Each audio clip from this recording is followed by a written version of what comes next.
시고 장사한 지 사흘 만에 죽은 자 가운데 다시 살아나시며 하늘에 오르사 전능하신 하나님 우편에 앉아 계시다가 저리로서 산자와 죽은 자를 심판하러 오시리라. 성령을 믿사오며 거룩한 공회와 성도가 서로 교통하는 것과 죄를 사하여 주시는 것과 몸이 다시 사는 것과 영원히 사는 것을 믿사옵나이다. 아멘. 우리 함께 찬송 드립니다. 찬송가 347장입니다.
오늘 우리가 함께 볼 하나님 말씀은 여호수아 1장 1절로 9절, 여호수아 1장 1절로 9절입니다.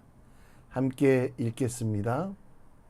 여호와의 종 모세가 죽은 후에 여호와께서 모세의 수종자 눈의 아들 여호수아에게 말씀하여 이르시되 내 종 모세가 죽었으니 이제 너는 이 모든 백성과 더불어 일어나 이 요단을 건너 내가 그들 곧 이스라엘 자손에게 주는 그 땅으로 가라. 내가 모세에게 말한 바와 같이 너희 발바닥으로 밟는 곳은 모두 내가 너희에게 주었노니 곧 광야와 이 레바논에서부터 큰 강 곧 유브라데 강까지 해쪽 속의 온 땅과 또 해지는 쪽 태해까지 너희의 영토가 되리라. 내 평생에 너를 능히 대적할 자가 없으리니 내가 모세와 함께 있었던 것 같이 너와 함께 있을 것임이니라. 내가 너를 떠나지 아니하며 버리지 아니하리니 강하고 담대하라. 너는 내가 그들의 조상에게 맹세하여 그들에게 주리라 한 땅을 이 백성에게 차지하게 하리라. 오직 강하고 극히 담대하여 나의 종 모세가 내게 명령한 그 율법을 다 지켜 행하고 우로나 좌로나 치우치지 말라.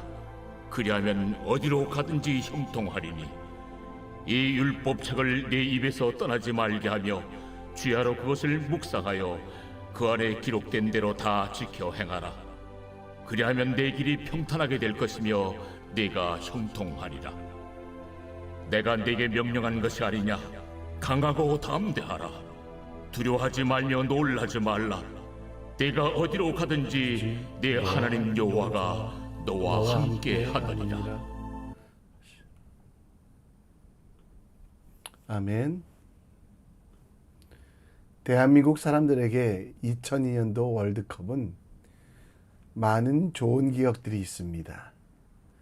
우리나라에서 월드컵이 열렸는데 히든키라는 감독이 함께 23명의 태극전사들과 세계 4위를 달성했으니 많은 사람들은 놀라고 기뻐했습니다. 4강의 놀라운 결과에 대해서 많은 이들이 히딩크 감독 때문이다 라고 말했는데요. 차별 없는 선수 기용, 잘못된 문화 등을 바꾸어 주었기 때문에 그렇게 좋은 성적을 얻었다고 합니다. 그런데 만약 히딩크가 직접 경기에서 뛰었다면 어떻게 되었을까요? 선수들은 구경꾼이 되고 감독이 잘한다고 직접 뛰었으면 아마 예선 탈락하지 않았을까요? 감독이 해야 될 일은 선수들을 독려해서 잘 뛸 수 있도록 지켜만 보는 구경꾼이 아니라 경기장의 선수로 직접 뛸 수 있도록 지도하고 돕는 것입니다. 여호수아, 그는 모세에 이어 이스라엘의 지도자가 된 사람입니다. 그의 나이 60세쯤 모세의 수종자였다가 이스라엘 백성을 직접 이끄는 지도자가 되었습니다. 그는 하나님의 신에 감동된 자이며 확고한 믿음의 소유자였고 지혜로운 군인이었고 그리고 강력한 지도력을 겸비한 신뢰받는 지도자였습니다. 모세의 지도를 받아 뛰는 선수, 시키는 대로 했던 그는 이제 200만 명이 넘는 사람들을 지도하는 지도자가 되었습니다. 더 이상 구경꾼이나 혹은 방관자가 아니라 하나님께서 맡기시는 그 사역을 감당하는 일꾼이 되었다라는 것. 여호수아 1장은 여호수아가 구경꾼에서 선수로, 방관자에서 일꾼으로 변화되는 과정이 나옵니다. 물론 적극적으로 하나님이 주시는 사역 등을 했지만 그러나 훈련받았던 모든 것들이 이제 사역의 현장에서 쏟아내는 일꾼이 되는 과정들이 나타납니다. 여러분과 저도 마찬가지입니다. 우리도 이제 사역 현장에서 구경꾼이나 훈수꾼 정도가 아니라고 하나님은 말씀하십니다. 베드로전서 2장 9절 말씀처럼 택하신 족속이요 왕같은 제사장이요 거룩한 나라요 그의 소유된 백성이니. 이제 우리는 구경꾼 혹은 응원단이 아니라 직접 사역의 현장에 뛰어든 일꾼입니다. 왕같은 제사장으로 불림받아 하나님의 일을 해야 하는 우리들이 구경꾼에서 맡기신 사역을 감당하는 일꾼과 경기장의 선수로 살아가야 할 때 하나님이 주시는 지혜와 은혜가 무엇인지 여호수아를 부르셨던 그 하나님께서 우리에게도 마찬가지로 은혜와 지혜 주길 원하신다는 거 기억하며 그 은혜와 지혜를 간구하여 하나님의 뜻대로 살아가는 믿음의 사람 되길 우리 함께 기도하는 시간 됐으면 좋겠습니다. 1절 말씀에 보면 여호수아의 종 모세가 죽은 후에 여호와께서 모세의 수종자 눈의 아들 여호수아에게 말씀하셨다라고 합니다. 여기서 수종자라는 단어는 돕다, 섬기다에서 파생된 뜻이었습니다. 그러나 모세 때 이 수종자는요, 주로 배를 탔던 사람들이 불렀던 이름인데요. 배 아래에서 노를 젓는 사람, 선장이 지으라면 젓고 멈추라면 멈추던 사람이었습니다. 철저하게 모세의 명령을 따라했던, 상황과 여건을 판단하지도 않고 이유와 목적을 파악하지도 않고 그저 모세의 명령에 따라갔던 사람, 그래서 수종자라는 이름이 그에게 붙여져 있습니다. 그런데 이제는 그 명령을 주시는 분이 모세에서 하나님으로 바뀌었습니다. 곧 하나님께서 직접 하나님의 말씀을 듣고 말씀에 순종하여 살아가는 사람으로 바꾸어 주셨습니다. 그래서 이제는 하나님께서 수종자가 되셔서 지도자가 된, 하나님의 수종자로서 지도자가 된 여호수아는 모세의 말을 듣지 않고 이제 하나님의 말씀을 직접 듣습니다. 전에 들은 말이 아니라 하나님께 직접 말씀을 듣게 되었습니다. 하나님께 말씀을 들을 때도 제사장이나 중보자가 필요한 것이 아니었습니다. 하나님께 직접 말씀하는 사람이 되었습니다. 하나님과의 만남도 마찬가지로 연결자가 필요하지 않고 하나님께 직접 말하는 하나님의 수종자가 되었고요. 3절부터 이 여호수아가 해야 될 일을 직접 듣고 하나님께서는 그에게 직접 말씀하셨습니다. 우리의 신앙생활도 이제는 예배의 구경꾼, 하나님 앞에서 방관자 혹은 교회를 향한 훈수 두는 사람이 아닙니다. 목사나 능력자가 중간에 껴서 하나님의 말씀을 듣거나 혹은 하나님 말씀을 들을 일을 직접 할 수 있는, 껴야 하는 것이 아니라 하나님의 말씀을 직접 듣고 전할 수 있는 하나님의 사람이 된 것입니다. 그 이유는 예수의 피, 곧 십자가의 보혈로 말미암아 성소에 들어갈 담력이 생겼기 때문입니다. 믿음 좋은 사람을 통해서 혹은 목회자를 통해서 예배드리는 사람이 아니라 오직 하나님 앞에 각자 주신 소명과 사명에 따라 예배드릴 수 있는 성도, 곧 그렇게 변화되었음을 우리는 인정해야만 합니다. 구약시대에는 제사장이 예배를 드리면 그 앞에서 성도들이 지켜보기만 했습니다.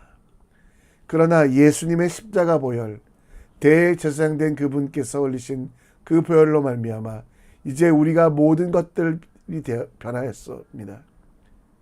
우리도 제사장 되어 하나님 앞에 직접 예배드리고 찬양하고 기도하는 사람, 구경꾼이 아니라 예배자가 되었습니다. 오늘도 우리는 예배자로 섭니다. 믿음이 없다고 핑계대지 맙시다. 연약하다고 도망치지 맙시다. 오늘 직접 하나님 앞에 서십시오.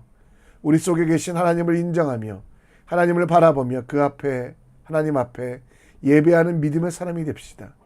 우리가 직접 하나님 앞에 서서 하나님께서 주신 은혜에 감사하며 하나님의 이름을 높이며 기도하고 하나님께서 원하시는 일들을 이루어가는 예배자, 하나님이 바라시는 바로 그 예배자가 되시기를 우리 함께 기도합시다. 모세의 수종자로 있던 여호수아, 그는 두려워하고 무서워하고 있었습니다. 지금까지 한 번도 해본 적이 없었던 일들을 해야 되는 여호수아는 많이 두렵고 무서웠습니다. 그래서 하나님께서 그 여호수아에게 6절에 강하고 담대하라고 말씀합니다. 그리고 나서 하나님께서는 그 강하고 담대해야 되는 이유에 대하여 그들의 조상들에게 맹세한 것에 따라서 한 땅, 곧 이스라엘 땅을 주실 것이고 이 땅을 차지하게 하리라고 한 그 말씀에 집중하게 합니다. 그 하나님의 맹세와 약속을 우리는 신학적으로 언약이라고 말합니다. 그리고 그 언약은 7절의 율법, 곧 모세를 통해 전해진 그 언약의 말씀을 통해 직접 연구하고 깨닫고 그 말씀대로 행하라고 말합니다. 그렇게 말씀을 연구하고 말씀대로 살아갈 때, 언약에 따라 살아갈 때 형통할 것이라고. 8절에 보면 율법책, 곧 하나님의 언약을 주야로 묵상하고 그 안에 기록된 대로 다 지켜 행하라. 9절에 보면 그 언약의 핵심인 하나님께서 함께를 경험하며 하나님께서 주신 말씀과 언약을 기억하며 그대로 행하고 그 뜻대로 살아가라고 말합니다. 이젠 모세를 통해서 들었던 그 말씀을 직접 읽고 듣고 행하는 언약의 말씀의 전문가가 되어야만 한다라고 말씀하고 있습니다. 여러분과 저도 마찬가지입니다. 우리가 믿는 믿음의 근본은 언약과 말씀입니다. 따라서 이 말씀을 항상 묵상하고 하나님의 법을 직접 연구해야만 합니다. 누군가 해석된 설교를 듣는 이유는 하나님의 말씀을 바로 보기 위함입니다. 신학자들의 글을 읽는 이유는 말씀 언약을 내 뜻과 내 생각대로 하지 아니하고 하나님의 뜻대로 하기 위함입니다. 그렇게 말씀을 직접 읽고 묵상하고 분석하고 기도할 때 그 말씀이 큰 능력이 된다는 것. 어떤 사람에 의하여 분석된 철학적 설교보다 하나님께서 우리 속에서 주시는 지혜로 탄식하여 주시는 그 언약의 말씀을 들을 때 가장 큰 힘이 됩니다. 우리 속에 밝히 해석해 주시는 성령 하나님, 그분이 우리 속에 계시하시고 조명하십니다. 그 말씀을 우리는 직접 읽고 기도하며 그 뜻을 깨닫고 그리고 말씀대로 살아가야만 한다는 것. 말씀의 구경꾼이 되지 마십시오. 믿음의 제사장된 우리들은 하나님의 뜻대로 살아가기 위하여 선지자도 되었습니다. 그래서 하나님의 말씀을 직접 읽어야만 합니다. 가능하면 말씀의 전문가가 되어야만 합니다. 많이 아는 것과 함께 말씀대로 살아가는 것이 말씀의 전문가인데요. 성경으로 기도하고 오직 성경으로 믿는 믿음으로 언약 속에 거하는 우리들은 흔들리지 아니하고 반드시 주님의 뜻들을 이뤄가며 하나님의 말씀을 이 땅에 선포하는 제사장과 같은 삶을 살 수 있을 것입니다. 2025년이 시작되었습니다. 올해 새롭게 시작하는 한 해 말씀으로 살아갑시다. 그러기 위해 말씀으로 읽는 거룩한 습관을 가집시다. 그리고 말씀을 주야로 묵상하며 삶의 영양분이 되도록. 어제 우리 매듭짓기 기도회를 드렸는데요. 이 매듭짓기 기도회를 통해서 우리가 결단한 것, 2025년도에는 성경을 읽겠습니다. 2025년도에는 기도하겠습니다. 여러분, 하나님 앞에서 성경을 읽고 하나님의 뜻 가운데 온전히 나아가는 믿음의 사람들 될 수 있도록, 말씀에 집중하는 우리 될 수 있도록 기도했으면 좋겠습니다. 말씀을 정리합니다. 이제 여러분들은 예배의 구경꾼이 아니라 예배자가 되었습니다. 예수 그리스도의 보혈로 하나님 앞에 직접 서서 예배하고 하나님의 말씀에 순종하는 삶을 살아갈 수 있도록 기도해 주시고요. 말씀의 전문가가 되길 위하여 처음부터 많은 것을 알 수 없습니다. 성경을 읽고 묵상하고 정해진 시간대로 시간을 헌신하는 믿음의 사람 될 수 있도록, 또 말씀이 송이꿀보다 달게 여겨질 수 있도록 기도해 주시고, 혹시 궁금한 것이나 이해가 되지 않는 것들은 목회자에게 질문하는 하나님의 사람 되었으면 좋겠습니다. 이 시간 다 같이 한 목소리로 찬양하고 기도합니다. 삶의 예배 함께 찬양합니다.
새해 첫날도 기도로 묵상으로 나아가는 여러분들을 축복합니다. 하나님 앞에 이제 여러분들이 직접 나가실 수 있습니다. 하나님 앞에 간구하며 기도할 때 하나님은 직접 응답하십니다. 성소에 나갈 담력을 얻은 예배자로 하나님 앞에 서서 예배하고 하나님의 말씀에 순종할 수 있도록 기도해 주시고요. 여러분, 결단이 필요합니다. 바쁘고 분주한 시간 속에 하나님을 위한 시간, 하나님의 뜻을 알기 위한 시간을 구별하지 않으면 성경 읽을 수 없습니다. 오늘 성경 읽을 수 있도록 결단하게 하시고 정말 말씀의 전문가 될 수 있도록 우리 함께 기도했으면 좋겠고요. 대한민국을 위해 기도하는 우리 시간 됐으면 좋겠습니다.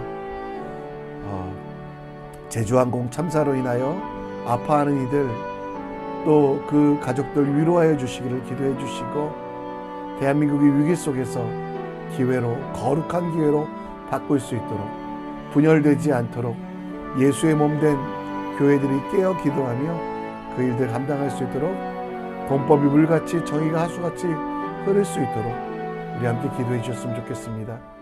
다 같이 이 시간 기도하며 하나님 앞에 나아갑니다. 아버지 하나님,